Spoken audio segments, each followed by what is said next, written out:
Capito and Senator Mullen as well. I think we have Senator, one of our senators from the Commonwealth of Pennsylvania is on his way here, and we look forward to his arrival, and others as well.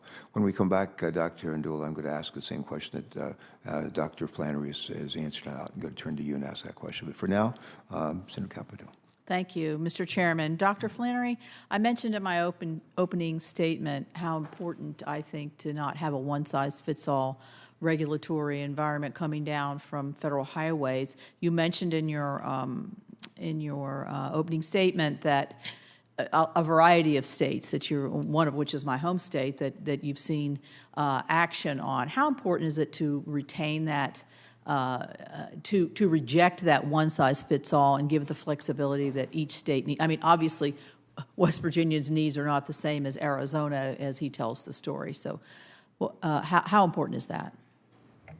Sure, happy to answer. So one of the challenges with a one-size-fits-all is I think it limits our understanding of the range of threats that do affect highway assets. For example, we talked about things that happen in Colorado with extreme rainfall and monsoonal air masses.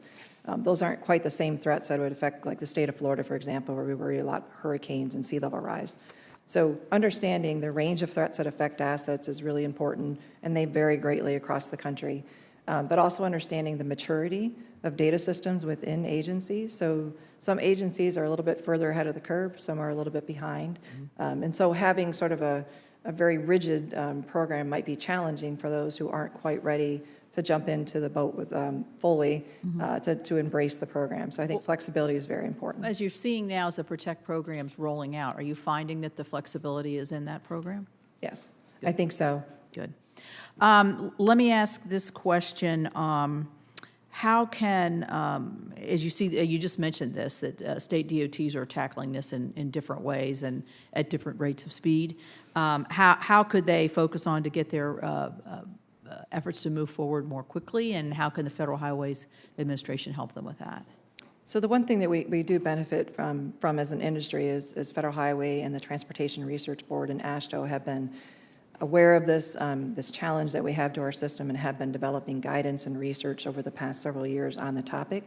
Now we're into the point with the dedicated funding sources to actually become into implementation.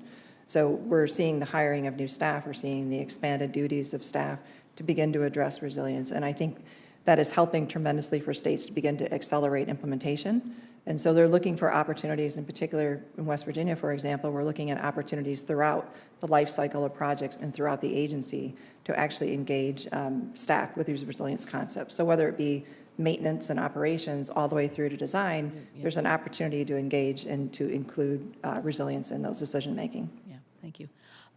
Dr. Ndula, let me ask you, I was interested to hear about the cool pavement, and you described that in your opening statement. Just curious, like, how are these reapplied? How do you think they're going to be reapplied? And you know, it's a new concept, I guess. Are you just doing it experimentally, or are you planning to expand that?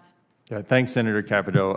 As I noted, we've been very proud of our work to evaluate the Cool Pavement program with university researchers. But as you note, we still are in the early stages. Our street transportation department would say that we have moved beyond the pilot stage. We've seen sufficient success in terms of how the material is bonding to the road surface, how residents are perceiving, how it's performing in real-world conditions, which we can't learn from a laboratory. So we have upgraded it into a full-scale program, but we are continuing to learn about how well it will perform over time.